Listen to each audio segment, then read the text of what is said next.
Hello students. हमने अपनी पिछली क्लास में यहाँ एक्टिविटीज़ तक के जो इसकी 4 एक्टिविटीज़ आपकी बुक में दी हुई थी उस एक्टिविटीज़ तक के हमने अपना पोर्शन कवर कर लिया था। आज हम इसके आगे पढ़ेंगे।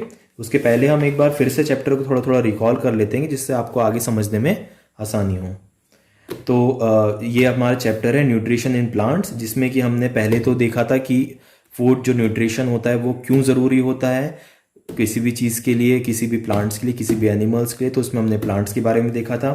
फिर हमने देखा था मोड्स ऑफ न्यूट्रिशन में। तो मोड्स ऑफ न्यूट्रिशन में फर्स्ट हमने देखा था ऑटोट्रॉफिक न्यूट्रिशन।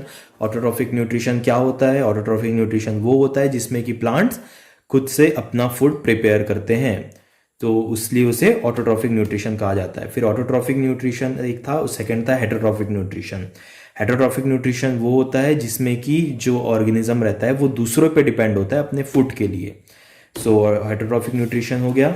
फिर हमारे ऑटोट्रॉफिक न्यूट्रिशन में हमारा इसमें था फोटोसिंथेसिस।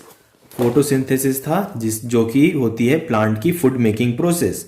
तो हमने फोटोसिंथेसिस के बारे में थोड़ा थोड़ा देखा था, जिसमें कि हमने इसमें पढ़ा था कि कैसे प्लांट कार्बन डाइऑक्साइड और वाटर को यूज करके in the presence of sunlight अपना फूड बनाता है, ग्लूकोज बनाता है और ऑक्सीजन रिलीज करता है। तो हमने यहाँ अपने फोटोसिंथेसिस के बारे में देखा था, जिसमें कि हमने थोड़ा सा स्टोमेटा के बारे में जाना था। स्टोमेटा क्या होता है? स्टोमेटा से जो बाहर की जो एटमॉस्फेयर से जो गैसेस उसे चाहिए रहती है प्लांट्स को, जो कार्बन डाइऑक्साइड चाहिए रहती है वो लेता है। और स्टोमेटा में जो साइड में सेल्स प्रेजेंट रहते हैं उन्हें हम कहते हैं गार्ड सेल, जो कि उसके ओपनिंग एंड क्लोजिंग को रेगुलेट करते हैं। ये हमने फोटोसिंथेसिस के बारे में देखा था। उसमें हमने एक पिगमेंट की बात की थी जो कि है क्लोरोफिल। क्लोरोफिल वो पिगमेंट होता है जो कि प्लांट को, जिसके कारण प्लांट ग्रीन दिखता है और with the help of chlorophyll जो रहता है वो अपना सनलाइट को एब्जॉर्ब करता है, जिसके कारण कि प्लांट फूड बना पाता है, अपना फूड प्रिपेयर कर पाता है। हमने यहाँ तक के देखा था। उसके बाद पिछली क्लास में हमने इस एक्टिविटीज को चारों को किया था। और अब उसके आगे हम पढ़ते हैं हमारा दूसरा मोड ऑफ न्यूट्रिशन जो कि था हेटेरोट्रॉफिक मोड ऑफ न्यूट्रिशन। पहला हमने देखा था ऑटोट्रॉफिक था, सेकंड हो गया हमारा heterotrophic mode of nutrition. Other mode of nutrition in plants. There are some plants which do not have chlorophyll. They cannot synthesize food. They use the heterotrophic mode of nutrition. According to the mode of nutrition, heterotrophic plants are classified as parasitic plants, insectivorous plants, saprophytic plants and symbiotic plants. कुछ plants ऐसे होते हैं जिनमें कि chlorophyll present नहीं होता, जिसके कारण वो अपना फूड खुद प्रिपेयर नहीं कर पाते। उन प्लांट्स को हम कहते हैं हेटेरोट्रॉफिक प्लांट्स, और इस मोड ऑफ न्यूट्रिशन को हम कहते हैं heterotrophic mode of nutrition. Heterotrophic mode of nutrition में क्या क्या आते हैं? हेटेरोट्रॉफिक मोड ऑफ न्यूट्रिशन में आता है पैरासिटिक प्लांट्स आते हैं, इंसेक्टिवोर्स प्लांट आते हैं, सैप्रोफिटिक प्लांट्स आते हैं एंड सिम्बायोटिक प्लांट्स आते हैं। एक एक करके हम इन सब के बारे में पढ़ लेते हैं। तो पहला हमारा इसमें दिया हुआ है parasitic plants. Parasitic plant. The heterotrophs lives in or on the other organisms and deriving food from them are called parasites.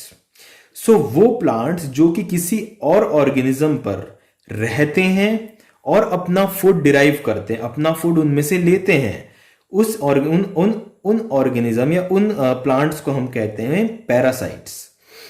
The organism from which the food is derived by the parasite is called the host. और जो organism जिस पे वो रहते हैं, जिससे वो food derive करते हैं, जिससे अपना वो फूड लेते हैं, उस ऑर्गेनिज्म या उस प्लांट को हम कहते हैं होस्ट, जिससे वो अपना फूड लेते हैं। पैरासाइट्स कैन बी टोटल और पार्शियल। डोडर और कस्कटा अमरबेल जिसे कहते हैं is a total parasite. Parasite दो टाइप के होते हैं। पैरासाइट एक होता है पार्शियल पैरासाइट, एक होता है टोटल पैरासाइट। डोडर और कस्कटा, जो कस्कटा डोडर आपने नाम सुना होगा, आप अमरबेल जानते होंगे, पीले कलर की आपने बहुत सारे पेड़ों में देखी होगी लगी हुई। तो वो अमरबेल जो होती है, कस्कटा जिसे बोलते हैं, वो होता है total parasite. It is a plant that resembles pink cotton.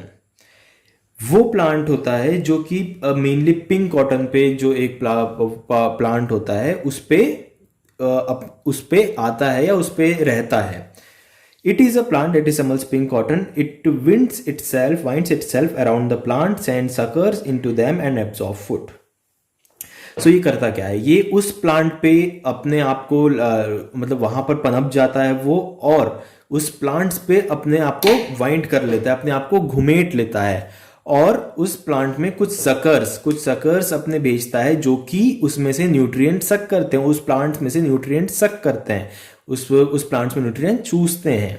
सो वो कुछ सकर्स को अपने उसमें लपेट लेता है और उससे अपना न्यूट्रिशन डिराइव करता है। और क्योंकि क्योंकि जो अमरबेल है, कसकटा है, वो अपना सारा न्यूट्रिएंट, सारा जितना उसे चाहिए रहता है वो उस प्लांट से ही लेता है, that's why it is called as total parasite. हमने देखा दो पैरासाइट होते हैं, टोटल और पार्शियल। सो कसकटा जो रहता है वो टोटल पैरासाइट इसलिए कहलाता है क्योंकि वो सारे के सारा अपना जो न्यूट्रिएंट रहता है वो उसी प्लांट से डिराइव करता है। क्या है मिस्टल, हाँ, mistletoe is a partial parasite. It has green leaves and can prepare its own food.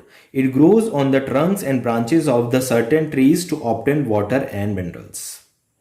So mistletoe जो होता है वो पार्शियल पैरासाइट होता है, एक इसमें भी एक प्लांट का नाम है, एक पौधे का नाम है जो कि पार्शियल पैरासाइट होता है। It has green leaves and can prepare their own food. उसमें ग्रीन लीव्स प्रेजेंट होती है और वो अपना फूड खुद प्रिपेयर कर सकता है, but it grows on the trunks and branches of certain trees to obtain water and minerals. पर ये जो मिसल्टो होता है वो दूसरे कई प्लांट्स पे या किसी के प्लांट्स के ब्रांचेस पे अपने आप उसमें ग्रो होता है।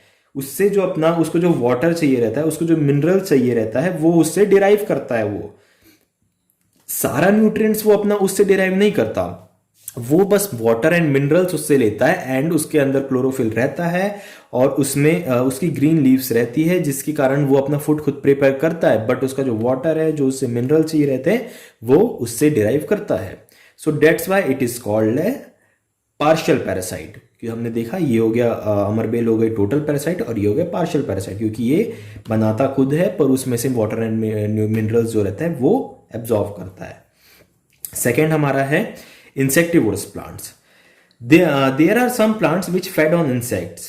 These plants are called as insectivorous or carnivorous plants. The Venus flytrap is the best known of all the carnivorous plants.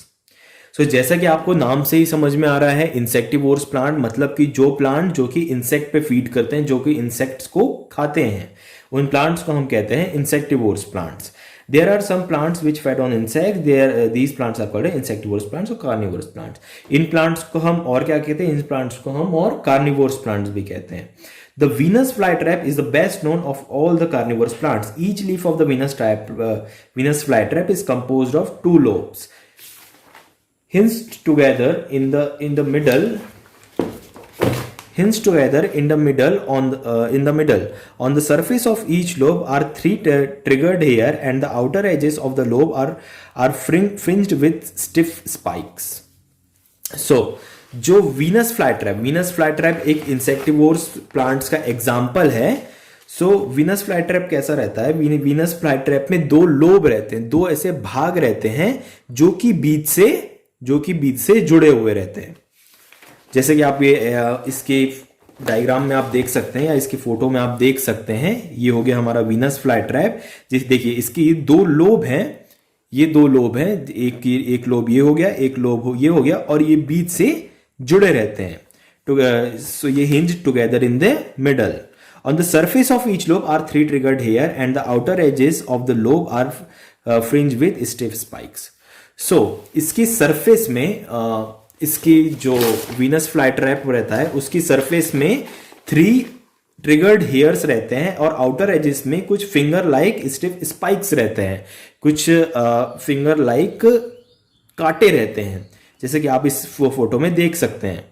सो जो ट्रिगर्ड हेयर रहते हैं वो क्या करते हैं, जब कोई भी इंसेक्ट इसके कांटेक्ट में आता है, अगर एक ट्रिगर्ड हेयर के कांटेक्ट में आता है तो कुछ नहीं होगा, बट एक से ज्यादा अगर ट्रिगर्ड हेयर के कांटेक्ट में आता है तो क्या होगा, जो हमारे लोब्स है, दो लोब्स हैं, वो कॉन्ट्रैक्ट हो जाएंगे, वो क्लोज हो जाएंगे। If just one hair is touched, nothing happened. But if two hairs are touched, the trap is sprung. Very small insects may escape between the interlocking spikes, but the insect remains trapped over a period of few hours. The lobes push inwards, crushing the insect's body. The glands start producing chemicals that digest the crushed body. कुछ जो छोटे insects रहते हैं, बहुत छोटे insect जो कि इस स्पाइक्स के बीच से निकल सकते हैं, वो तो एस्केप कर जाते हैं, वो तो निकल जाते हैं। बट कुछ इंसेक्ट्स रहते हैं जो कि इसमें ट्रैप हो जाते हैं और कुछ समय बाद जो होता है ये इनको धीरे धीरे करके क्रश करना शुरू कर देता है। जो लोब्स होते हैं वो बंद होना शुरू हो जाते हैं, जिसके कारण वो उसे क्रश करना शुरू कर देता है। और जो क्रश्ड बॉडी रहती है, कुछ घंटों के बाद जो लोब्स रहते हैं, वो कुछ ग्लैंड जो रहती है उसमें वो कुछ केमिकल्स, डाइजेस्टिव केमिकल्स सिक्रीट करने लगते हैं जो कि इंसेक्ट की जो क्रश्ड बॉडी है उसको डाइजेस्ट करने लगते हैं, उसको पचाने लगते हैं। Most prey are insects, but other small animals such as frogs may fall victim to Venus flytrap. ज्यादातर जो वीनस फ्लाई ट्रैप में फंसने वाले वो कीड़े ही होते हैं, मेनली इंसेक्ट्स होते हैं, बट जो स्मॉल फ्रॉग्स रहते हैं कई बार वो भी इसमें फंस जाते हैं और वो भी इस प्लांट का फूड बन जाते हैं।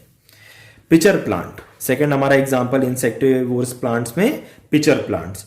Pitcher plants are also carnivorous plants. They have jug-like traps for catching insects. Most pitcher plants have a flap at the top of the trap to prevent too much rain from entering. In some cases, the flaps and the lid of the trap are brightly colored to attract insects. The nectaries are situated inside the pitcher, but before the visit insect can reach them, it must cross a very slippery surface, and after these are downward pointed hair or spikes as well. So pitcher plant, second हमारा example है pitcher plant. तो pitcher plant क्या होता है? Pitcher plant जग like traps होते हैं। Pitcher plant एक जग like मतलब एक मग्गे बोलेंगे आप, या एक जो जग रहता है उसके शेप का एक ट्रैप रहता है जो कि इंसेक्ट्स को कैच करता है। Most pitcher plants have flap at the top. ज्यादातर जो पिचर प्लांट्स रहते हैं उनके ऊपर में फ्लैप प्रेजेंट रहते हैं, कुछ ऊपर एक ढक्कन आप बोलेंगे वो प्रेजेंट रहता है। क्यों प्रेजेंट रहता है? क्योंकि वो एक जग लाइक स्ट्रक्चर रहता है जिसके कारण उसमें रेनिंग वाटर जो रहता है वो भर जाता है, और वो रेनिंग वाटर बहुत ज्यादा ना भरे इसलिए उसमें एक फ्लैप रहता है। सो इसमें हर ज्यादातर जो पिचर प्लांट रहते हैं उनमें कुछ फ्लैप प्रेजेंट रहता है। In some cases, the flaps and the lid of the trap are brightly colored to attract insects.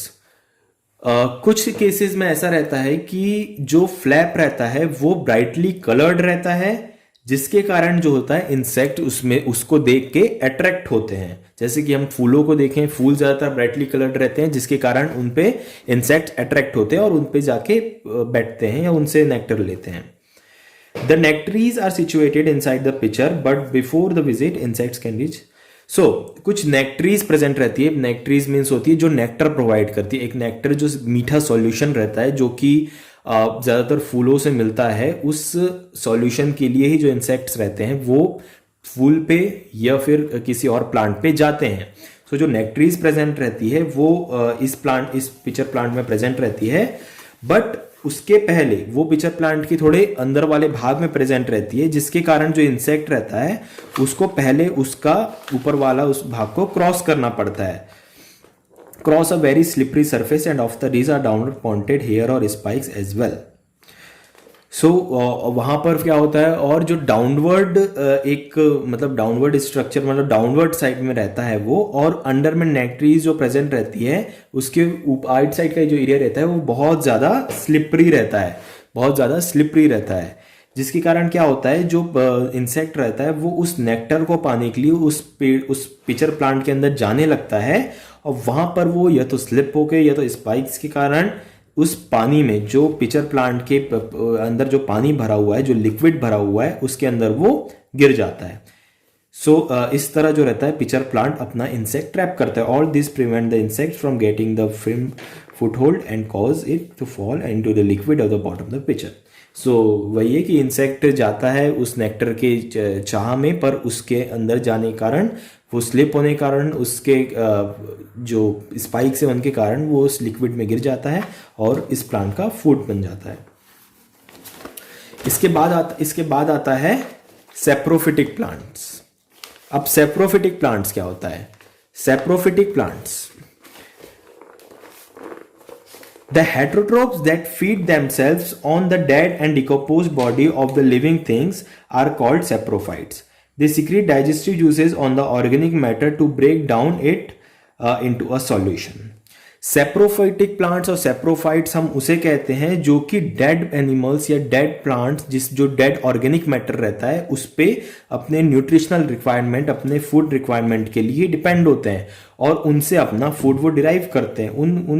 उन प्लांट्स से उन चीज़ों, उन ऑर्गेनिजम्स को हम कहते हैं saprophytes. They secrete digestive juices on the organic matter to break down it into a solution, then they absorb the nutrient from the digested matter. वो क्या करते हैं, जो सेप्रोफाइट्स रहते हैं वो कुछ डाइजेस्टिव जूसेस अपने रिलीज करते हैं उस ऑर्गेनिक मैटर में। उस ऑर्गेनिक मैटर में कुछ डाइजेस्टिव जूसेस सिक्रीट करते हैं जिसके कारण जो ऑर्गेनिक मैटर रहता है वो सॉल्यूशन में ब्रेक हो जाता है, वो कुछ पार्ट्स में ब्रेक हो जाता है। Then they absorb the nutrients from the digested matter. उसके बाद वो क्या करते हैं, उस जो सॉल्यूशन रहता है उसमें से न्यूट्रिएंट्स वो एब्जॉर्ब करना शुरू कर देते हैं उस डाइजेस्टेड मैटर में से। The mode of nutrition in which organism take nutrients from dead and decaying matter is known as saprophytic nutrition. So वही कि जो ऑर्गेनिज्म, जो प्लांट्स दूसरे डेड एनिमल्स पर या डेड प्लांट्स पर डिपेंड रहते हैं उन्हें हम कहते हैं सेप्रोफिटिक एनिमल्स, और उस न्यूट्रिशन के टाइप को हम कहते हैं saprophytic nutrition. Mushrooms and fungi have this type of nutrition. Such organisms which saprotrophic mode of nutrition are known as saprotrophs. So mushroom और fungi इसके दो एग्जाम्पल्स हैं इस टाइप ऑफ न्यूट्रिशन के, सेप्रोफिटिक टाइप ऑफ न्यूट्रिशन के। और जो organisms जो कि सेप्रोफिटिक मोड ऑफ न्यूट्रिशन जिनमें होता है उनको हम कहते हैं सेप्रोट्रोफ्स। Fungi grow on pickles, shoes, clothes and other articles in warm and humid conditions for a long time. During the rainy season they spoil many things. The fungal spores are generally present in the air. When they land on the wet and the warm things they germinate and grow. So fungi जो mainly किस किस पे grow हो जाता है, fungi grow हो जाता है पिकल्स पे ग्रो हो जाता है, शूज़ पे ग्रो हो जाता है, क्लोथ्स पे ग्रो हो जाता है, वार्म और ह्यूमिड कंडीशंस के अगर उनको जहाँ मिल गई वहाँ पर ग्रो हो जाता है। पर जो फंजाई के मेन जो स्पोर्स रहते हैं वो प्रेजेंट रहते हैं किस पे रहते हैं, वो प्रेजेंट रहते हैं एयर पे। जब उनको एक ऑप्टिमल कंडीशन मिलती है, एक ह्यूमिड क्लाइमेट और ह्यूमिड कंडीशन मिलती है और थोड़ी सी वार्म कंडीशन मिलती है तो वो वहाँ पर ग्रो कर जाते हैं। उसके बाद है एक आपकी एक्टिविटी दी हुई है छोटी सी, इसको एक बार देख लेते हैं। इसका एम क्या है, how saprotrophs grow on decaying matter. तो इसमें हम ये देखेंगे कि सेप्रोट्रोफ्स कैसे एक डिकेइंग मैटर में ग्रो करते हैं। सो मटेरियल रिक्वायर्ड इसमें है ब्रेड एंड वाटर, आपको एक ब्रेड चाहिए और वाटर चाहिए। Procedure, take a piece of bread, sprinkle some water on it, let it undisturb for 2 to 3 days in a dim light and warm place. कुछ नहीं करना है आपको, एक ब्रेड का पीस लेना है, उसमें थोड़ा सा वाटर आपको स्प्रिंकल करना, थोड़ा सा वाटर डालना है और उसको 2-3 दिन के लिए एक डिम लाइट कम अंधेरी वाली जगह पे और वार्म प्लेस पे रख देना है 2-3 दिन के लिए। आप उसके बाद क्या ऑब्जर्व करेंगे 2 दिन बाद, you will observe some coloured fluffy patches on the bread. These patches may be green, white और ब्राउन इन कलर। सो आप 2-3 दिन बाद उसमें नोटिस करेंगे कुछ इसमें फ्लफी पैचेस आ चुके हैं जो कि मेनली ग्रीन, व्हाइट और ब्राउन कलर के हैं। On observing with a magnifying glass you can see a thread like growth on the bread. Thread like growth is a fungus called bread mould. So जो उसमें आप देखेंगे, अगर आप microscope से उसको देखेंगे तो उसमें दिखेगा कि जो ब्रेड के अंदर जो आपको जो फ्लफी पैचेस दिख रहे हैं वो एक थ्रेड लाइक ग्रोथ हो रही है जिसे कि हम कहते हैं, जो कि फंगस है, जो कि एक जिसे कि हम कहते हैं ब्रेड मोल्ड, जो कि ब्रेड के में जो फंगस लगी है उसे हम कहते हैं ब्रेड मोल्ड। उसके बाद थर्ड है हमारा इसमें symbiotic plants. In these mode of heterotrophic nutrition, two different organisms live together and take benefit from each other. Lichen and alga. The alga obtains minerals, waters and nitrogen from the fungus. The fungus receives food materials from the alga. So, symbiotic plants क्या होते हैं? Symbiotic plants वो होते हैं जो कि एक दूसरे पे डिपेंड रहते हैं। जैसे कि एक प्लांट दूसरे प्लांट पे डिपेंड है, वही दूसरा प्लांट पहले फर्स्ट प्लांट पे डिपेंड है, उस रिलेशन को, उस डिपेंडेंस को हम जो प्लांट इस रहते हैं उसे हम कहते हैं सिम्बायोटिक प्लांट्स। एक सिम्बायोटिक प्लांट्स का example lichen and alga. So lichen and alga में होता क्या है, जो एल्गा रहता है वो अपने मिनरल, वाटर और नाइट्रोजन अपने जो फंगस से लेता है, और fungus receives food material from the alga, और जो फंगस रहता है वो अपना फूड मटेरियल लेता है एल्गा से। The relationship in between two different organisms in which they mutually benefited to each other are called symbiosis.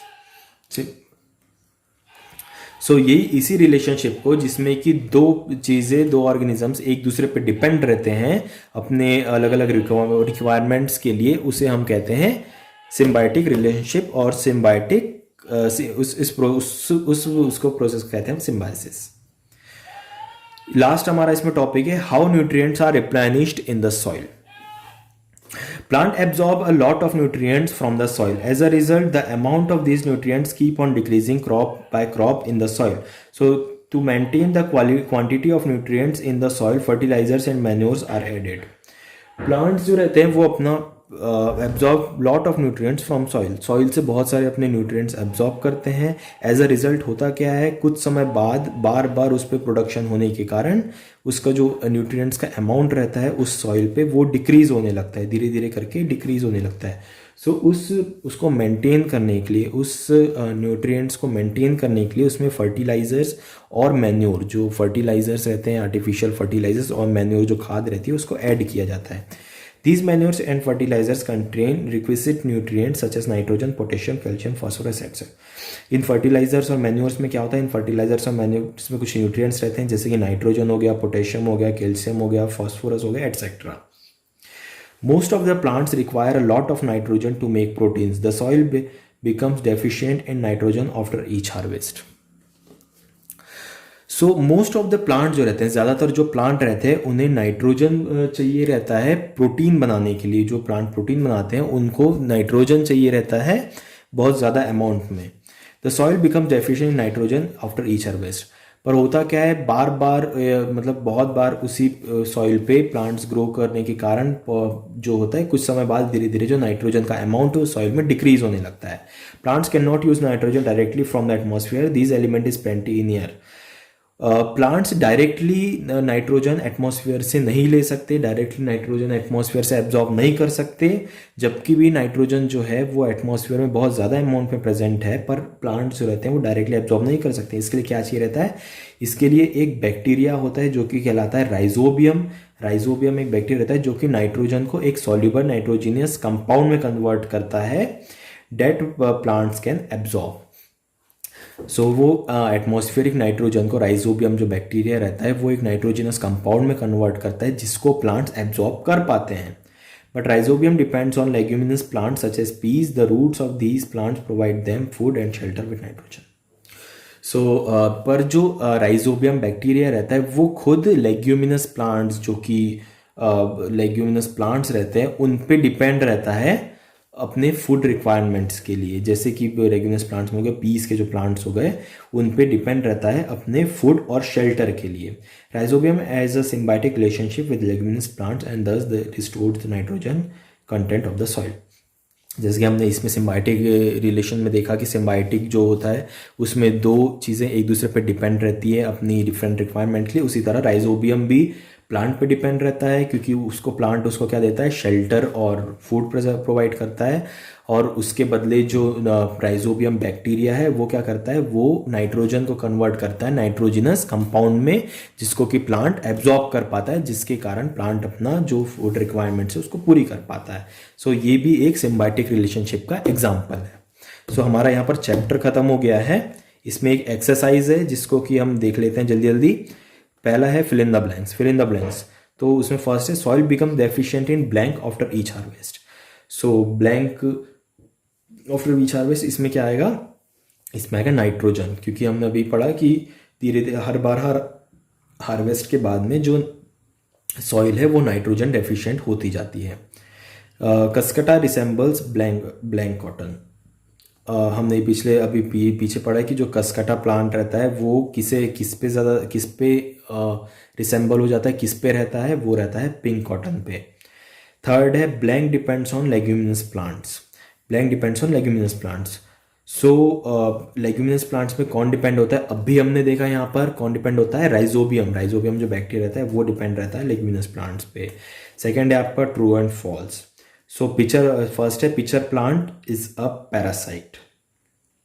सो इसमें बोल रहा है कि पिचर प्लांट एक पैरासिटिक प्लांट है और एक पैरासाइट है। बिल्कुल नहीं है। पिचर प्लांट है जो है वो है एक इंसेक्टिवोरस प्लांट। सो ये एक पैरासिटिक प्लांट्स नहीं है। And insectivorous plants does not make food. ये इंसेक्टिवोरस प्लांट रहता है वो खुद का फूड प्रिपेयर नहीं करता। बिल्कुल सही बात है, वो खुद का फूड प्रिपेयर नहीं करता, वो इंसेक्ट्स को ट्रैप करता है अपने फूड के लिए। थर्ड है मोनोट्रोपा इज अ सेप्रोफिटिक प्लांट। सो इसमें ये बोल रहा है वो कि जो मोनोट्रोपा है वो है एक सेप्रोफिटिक प्लांट है। ये ट्रू है क्योंकि वो अब दूसरे इस पे डिपेंड रहता है, दूसरे डाइड एंड डिकेइंग है इस पे डिपेंड रहता है अपने फूड रिक्वायरमेंट के लिए। सो आपका चैप्टर यहाँ कंप्लीट होता है। एक आपका चार्ट दिया हुआ है यहाँ पर, आप इसको एक बार देख लेंगे। पूरा इसने एक समराइज़ किया है चैप्टर को। सो इस चार्ट में सारा कुछ समराइज़ किया है। हम अपनी नेक्स्ट लेक्चर में इसकी सारी एक्टिविटीज़ कंप्लीट करेंगे। जितनी भी इसमें आपके एक्टिविटीज़ या जितने भी आपके क्वेश्चन एंड आंसर क्वेश्चंस दिए हुए हैं वो हम सारे इसमें कंप्लीट करेंगे अगले एक्सरसाइज में। So that's all for today. Thank you.